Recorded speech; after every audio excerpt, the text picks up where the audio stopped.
Hello दोस्तों, स्वागत है आप सभी का आरवी ट्यूशन क्लासेस के यूट्यूब प्लेटफॉर्म पर। दोस्तों, आज की इस वीडियो में हम बात करने वाले हैं आरआरबी एनटीपीसी एग्ज़ाम के बारे में। दोस्तों, अगर आपका भी सपना है रेलवे में जाने का तो आज की ये वीडियो आपके लिए होने वाली है। आज की इस वीडियो में हम आरआरबी एनटीपीसी एग्ज़ाम के बारे में कंप्लीट इन्फॉर्मेशन जानने वाले हैं कि ये एग्ज़ाम क्या होता है और इसकी एलिजिबिलिटी क्राइटेरिया क्या होता है, पोस्ट कितनी होती हैं, एज लिमिट क्या होती है, एग्ज़ाम पैटर्न क्या होता है और सिलेबस क्या होता है। तो ये सारी चीज़ें आपको इस वीडियो में मिलने वाली है। अगर आप इस वीडियो को एंड तक देखते हो तो इसके बाद आपको दूसरी कोई वीडियो देखने की ज़रूरत नहीं होगी, क्योंकि इस वीडियो में मैंने कंप्लीट इन्फॉर्मेशन को डाल दिया है। तो आप इस वीडियो को एंड तक ज़रूर देखिएगा। तो चलिए दोस्तों, बिना टाइम वेस्ट के वीडियो शुरू करते हैं। तो दोस्तों, जैसा कि आप जानते हो, ये एक रेलवे का जो है रिक्रूटमेंट है, आरआरबी एनटीपीसी यानी रेलवे रिक्रूटमेंट बोर्ड है ना। तो ये रेलवे की एक गवर्नमेंट जॉब होती है। अगर आप इसमें जाना चाहते हो तो आपको क्या क्या करना होगा, चलिए देखते हैं। सबसे पहले हम जानते हैं कि आरआरबी एनटीपीसी की फुल फॉर्म क्या होती है, क्योंकि आप जिस एग्ज़ाम की तैयारी कर रहे हो उसकी फुल फॉर्म तो जानिए। तो देखिए, आरआरबी मतलब रेलवे रिक्रूटमेंट बोर्ड और एनटीपीसी मतलब non technical popular category. Okay, आप ये याद रखेंगे। एंड इसके बाद हम बात करते हैं एक नोट की। इसमें देखिए 2 लेवल पर भर्ती होती है। सबसे पहले हम जानेंगे इसमें कितनी भर्ती होती है। तो इस पर 2 लेवल की भर्ती आपको देखने को मिलेगी। एक आपकी 12th पास के लिए होती है और एक होती है ग्रेजुएशन पास आउट के लिए। अगर आपने 12th पास किया है और आप गवर्नमेंट जॉब करना चाहते हो रेलवे में, तो आप 12th पास वाली वैकेंसी को फिल करेंगे। अदरवाइज अगर आप ग्रेजुएशन पास आउट हैं तो आप रेलवे में जाना चाहते हो तो आप इस पोस्ट के लिए अप्लाई कर सकते हो। अब कैसे कैसे करना है, चलिए मैं आपको बताता हूँ। एजुकेशन क्वालिफिकेशन आपको समझ में आ गई कि मिनिमम आपको 12th पास होना ही चाहिए, है ना। और मैक्सिमम आप जो है ग्रेजुएशन पास हो सकते हो। ग्रेजुएशन पास आउट के लिए और 12th पास आउट के लिए, दोनों के लिए यहाँ पर जॉब करने का मौका मिलता है। अब हम बात करते हैं पोस्ट के बारे में, है ना। तो देखिए, अब मैं बात करता हूँ पोस्ट के बारे में कि आखिर इसमें क्या क्या पोस्ट देखने को मिलती है। तो जैसा कि मैंने आपको बताया, इस एग्ज़ाम में एलिजिबल होने के लिए आपको 12th पास चाहिए या फिर ग्रेजुएशन होना चाहिए। अब देखिए, दोनों के लिए मैं बताऊंगा। 12th पास पर आपको क्या क्या पोस्ट देखने को मिलेगी और ग्रेजुएशन पास आउट पर आपको क्या क्या पोस्ट देखने को मिलेगी। तो देखिए, 12th पास पर आपको जो है एसी क्लर्क कम टाइपिंग, है ना। एसी क्लर्क कम टाइपिंग आपको देखने को मिल जाएगी। अकाउंट क्लर्क कहते हैं जिसे।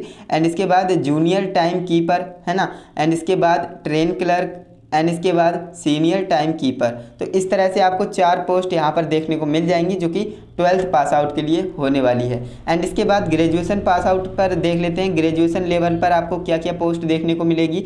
तो पहली आपकी होती है कमर्शियल ट्रेनी, है ना, कमर्शियल ट्रेनिंग। एंड इसके बाद सेकंड आपकी होती है स्टेशन मास्टर।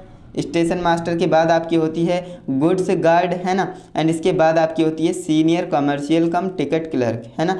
ये आपको जो है पोस्ट देखने को मिलेंगी। ओके, एंड इसके बाद और भी यहाँ पर पोस्टेस हैं जो कि ग्रेजुएशन के लिए ज़्यादा होती हैं, देख सकते हैं। इसके बाद senior clerk come typist. And इसके बाद 6 नंबर पे है commercial come ticket clerk. And इसके बाद है ट्रैफिक असिस्टेंट। एंड इसके बाद है junior account assistant come typist. And इसके बाद जूनियर क्लर्क कम टाइपिस्ट। तो ये सारी की सारी पोस्ट किसके लिए हैं, ग्रेजुएशन लेवल पर हैं, है ना। 9 पोस्ट आपको कहाँ पर देखने को मिलेंगी, ग्रेजुएशन लेवल पर। जबकि जो आपका 12th पास आउट है उसमें आपको 4 पोस्ट ही देखने को मिलेंगी। एंड इसके बाद हम बात करते हैं एज लिमिट के बारे में। तो देखिए, एज लिमिट आपको क्या करना है, आपका जो कैटेगरी होती है ना, कैटेगरी वाइज ही डिपेंड करेगी। तो मैं ओबीसी की बता रहा हूँ, आप बाकी जो है इसके ऑफिशियल वेबसाइट पर जाकर देख सकते हो। तो ओबीसी के लिए 18 से 36 साल की जो है एज लिमिट दी गई है और 3 साल का एज रिलैक्सेशन दिया गया है। जैसा रिलैक्सेशन आपको मिलता है वैसा ही मिलेगा एज पर कैटेगरी, है ना। जो आपकी कैटेगरी है उसके अनुसार आपको एज रिलैक्सेशन देखने को मिलेगा। तो मैंने आपको बता दिया, ओबीसी में आपको 18 से 36 साल का जो है एज लिमिट देखने को मिलती है। यानी 18 से 36 साल की अगर आपकी उम्र है तो आप इस एग्ज़ाम में बैठ सकते हो और 3 साल का आपको एज रिलैक्सेशन भी देखने को मिलेगा। अब मैं बात करता हूँ एग्ज़ाम पैटर्न के बारे में। तो देखिए, एग्ज़ाम पैटर्न काफ़ी आसान है। यह जो 3 लेवल पर एग्ज़ाम होता है। ये जो एग्ज़ाम है 3 लेवल पर एग्ज़ाम होगा। पहला आपका CBT 1, दूसरा आपका CBT 2, तीसरा आपका टाइपिंग टेस्ट। बस इतना ही आपको करना है। इसके बाद आपका क्या होगा, तो देखिए एक आपको नोट याद रखना है। काफ़ी स्टूडेंट समझते हैं कि इसमें फिजिकल टेस्ट होता है, तो नोट आपको ध्यान रखना है कि भाई इसमें फिजिकल टेस्ट नहीं होता है, मेडिकल टेस्ट होता है, ईजी वाला वो भी, है ना। यानी कि फिजिकल टेस्ट की आपको चिंता ही नहीं करनी है, क्योंकि फिजिकल टेस्ट होता ही नहीं है। और जो आपका मेडिकल टेस्ट होगा ना, वो भी कैसा होगा, ईजी होगा, ज़्यादा हार्ड नहीं होगा। आपको डरना नहीं है कि मेडिकल में फेल हो जाऊंगा, ऐसा कुछ भी नहीं होता है। बहुत ही नॉर्मल से आपका मेडिकल टेस्ट होता है और फिजिकल टेस्ट होता नहीं है, तो आपके लिए बहुत ही आसान हो जाता है इस एग्ज़ाम को पास करना। तो मैंने आपको बता दिया एग्ज़ाम पैटर्न क्या है। ये 3 लेवल पर एग्ज़ाम होगा। पहला आपका CBT 1, दूसरा CBT 2, फिर आपका टाइपिंग टेस्ट होगा, फिर आपकी जो है जो डॉक्यूमेंट वेरिफिकेशन होगा वो होगा, फिर आप जॉब के लिए एलिजिबल हो जाएंगे, जॉब लग जाएगी। इसके बाद मैं आपको बताता हूँ अच्छे से, है ना। देखिए मैंने आपको 3 लेवल पर बता दिया कि आपका ये एग्ज़ाम होता है, CBT 1, CBT 2 and typing test. अब मैं इसके अंदर जाता हूँ, ज़रा मैं आपको बताता हूँ कितने सब्जेक्ट होते हैं, कितने क्वेश्चन आते हैं, है ना, वो सारी चीज़ समझते हैं। तो देखिए सबसे पहले आपका CBT 1 होगा, जो कि 3 सब्जेक्ट इसमें आएंगे, है ना। 3 सब्जेक्ट से क्वेश्चंस आएंगे, ईच क्वेश्चंस, है ना। एंड यहाँ पर जो है 100 क्वेश्चंस आएंगे, 90 मिनट मिलेंगे, 1 मार्क फॉर, यानी कि यहाँ पर आप ध्यान देंगे, मैंने थोड़ी सी मिस्टेक कर दी। 3 सब्जेक्ट आएंगे, 100 क्वेश्चंस होंगे, 1 मार्क्स होगा हर एक क्वेश्चन के लिए, यानी 1 नंबर का 1 क्वेश्चन होगा। 90 मिनट का आपको टाइम दिया जाएगा, 1/3 की नेगेटिव मार्किंग होगी। तो इतनी बात आपको समझ में आई होगी। तो यहाँ पर अब नेक्स्ट आपका जो है CBT 2 है, जो कि क्या है, 3 सब्जेक्ट आपको इसमें देखने को मिलेंगे और 120 क्वेश्चन आपको इसमें देखने को मिलेंगे और 1 मार्क्स मिलेगा हर एक क्वेश्चन के लिए, है ना। 1 mark for each questions. 90 minute का आपको यहाँ पर भी टाइम देखने को मिलेगा और 1/3 की नेगेटिव मार्किंग आपको यहाँ पर भी देखने को मिलेगी। तो यहाँ पर मैंने 3 सब्जेक्ट बताए हैं। अभी मैं आपको सिलेबस डिस्कशन करके बताऊँगा कि क्या क्या सिलेबस होता है, कैसे आपको तैयारी करनी है। तो अभी आपको इतना याद रखना है कि जो CBT 1 होगा ना, इसमें आपके 3 सब्जेक्ट आएंगे, है ना। 3 सब्जेक्ट से क्वेश्चन पूछे जाएंगे और टोटल 100 क्वेश्चन पूछे जाएंगे और 1 नंबर का 1 क्वेश्चन, यानी 100 नंबर के क्वेश्चन पूछे जाएंगे। 90 मिनट का आपको टाइम दिया जाएगा और 1/3 की नेगेटिव मार्किंग होगी। जबकि जो आपका CBT 2 है, इसमें भी 3 सब्जेक्ट आएंगे, लेकिन इसमें क्वेश्चन कितने होंगे, 120 क्वेश्चन होंगे, जो कि 1 नंबर का हर एक क्वेश्चन रहने वाला है। तो 120 नंबर के आपके क्वेश्चन पूछे जाएंगे। 90 मिनट का आपका ये टाइपिंग जो है 90 मिनट का ये टेस्ट रहने वाला है। एंड इसके बाद 1/3 की इसमें भी क्या है, नेगेटिव मार्किंग है। तो नेगेटिव मार्किंग को ध्यान में रखते ही आपको करना है, क्योंकि नेगेटिव मार्किंग को काफ़ी स्टूडेंट्स इग्नोर करते हैं। एंड इसके बाद आपका क्या होगा, टाइपिंग टेस्ट होगा।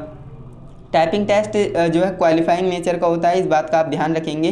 तो ये क्या है, क्वालिफाइंग नेचर का है। और इसके बाद आपका मेडिकल टेस्ट होगा, फिर आपकी DV हो जाएगी। बस इतना ही आपका करना होता है, ज़्यादा इसमें जो है टेंशन लेने की ज़रूरत नहीं है। मेन आपके एग्जाम क्या कौन कौन से रहने वाले हैं, तो CBT 1 और CBT 2 रहने वाले हैं। और टाइपिंग टेस्ट तो आप ईजिली क्वालिफाई कर लेंगे, क्योंकि ये क्वालिफाई नेचर का है, इसके मार्क्स ऐड नहीं होंगे। एंड इसके बाद मेडिकल टेस्ट होगा, फिर आपकी क्या हो जाएगी, डॉक्यूमेंट वेरिफिकेशन हो जाएगी।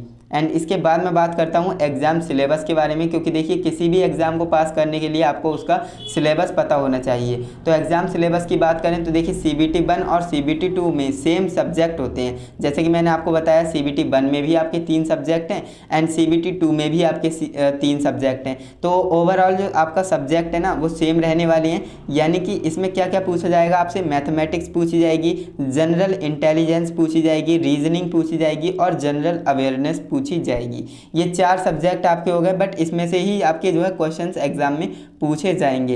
एंड इसके बाद सैलरी की बात करें तो देखिए सैलरी आपकी कितनी रहने वाली है, तो इसमें जो 12th लेवल पर रहने वाली है वो 19,000 से 21,000 के बीच आपकी सैलरी रहने वाली है। एंड इसके बाद जो आपकी ग्रेजुएशन लेवल पर सैलरी रहेगी, जैसा कि मैंने आपको बताया NTPC का एग्जाम 2 लेवल पर होता है, 12th लेवल और ग्रेजुएशन लेवल। तो ग्रेजुएशन लेवल पर आपको 25,000 से 35,000 तक की सैलरी देखने को मिल जाएगी। तो ये काफ़ी अच्छी सैलरी है एंड इस पर आप ज़रूर कीजिएगा। एंड इसके बाद मैं आपको बता देता हूँ कि इसमें क्या क्या सिलेबस होता है। देखिए सिलेबस मैंने बता दिया, अब मैं बता देता हूँ क्या क्या चैप्टर्स आपसे पूछे जाएंगे। तो देखिए मैंने आपको बताया कि आपके जो है 3 सब्जेक्ट होते हैं, mathematics, reasoning and general awareness, है ना। मैथमेटिक्स, रीजनिंग, ये रीजनिंग के ही अंदर आती हैं एंड ये जनरल अवेयरनेस होता है ना। एंड इसके बाद अब देखिए यहाँ पर मैथ्स की बात करें तो मैथ्स में आपसे ज्योमेट्री पूछा जाएगा, सिंपल एंड कंपाउंड इंटरेस्ट पूछा जाएगा, नंबर सिस्टम पूछा जाएगा, टाइम एंड वर्क पूछा जाएगा, प्रॉफिट एंड लॉस पूछा जाएगा और एवरेज, एलसीएम, एचसीएफ पूछा जाएगा। ये सारी चीज़ें बेसिक सी पूछी जाएंगी जो कि 10th लेवल की हैं, ज़्यादा डिफ़िकल्ट नहीं है, बस आपको समझना है।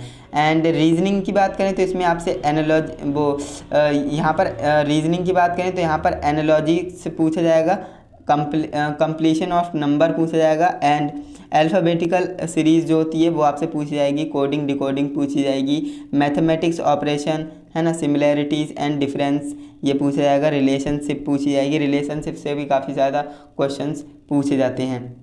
एंड इसके बाद एनालिटिकल रीजनिंग पूछी जाएगी, सिलोजिम पूछा जाएगा, जम्बलिंग पूछा जाएगा है ना, और वेन डायग्राम पूछा जाएगा और puzzles, data sufficiency, statement, conclusion ये सारी चीज़ें पूछी जाएंगी। इसके बाद नेक्स्ट आपका है जनरल अवेयरनेस। इसमें आपसे करंट इवेंट्स पूछे जाएंगे, current events of national importance है ना, current events of international importance and game and sports, arts and culture of India है ना, इंडियन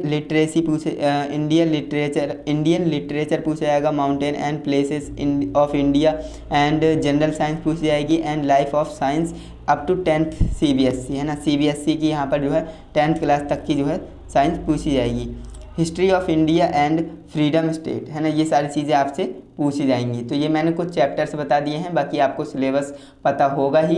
एंड मैंने जो है इसमें वीडियो में सारी जानकारी देने की आपको पूरी कोशिश करी है। एंड अगर आपको वीडियो अच्छी लगी है तो वीडियो को लाइक करके ही जाइएगा एंड अपने दोस्तों के साथ भी इस वीडियो को शेयर करना, जिससे कि वो भी आरआरबी एनटीपीसी एग्ज़ाम के बारे में जान सकें, क्योंकि इस एग्ज़ाम में क्लास 10th और ग्रेजुएशन दोनों लेवल पर ये जो है पोस्ट निकलती हैं, वैकेंसी आती हैं। तो आप अगर 12th पास हैं तब भी इस एग्ज़ाम में बैठ सकते हैं, अगर ग्रेजुएशन पास हैं तब भी आप इस एग्ज़ाम में बैठ सकते हैं। तो काफ़ी अच्छा एग्ज़ाम है, इसकी आप तैयारी कीजिए, अच्छे से तैयारी कीजिए और इसको जो है अच्छे से फोड़ दीजिए। बाकी हम मिलते हैं नेक्स्ट इंटरेस्टिंग इन्फॉर्मेटिव वीडियो के साथ, तब तक के लिए जय हिंद, वंदे मातरम।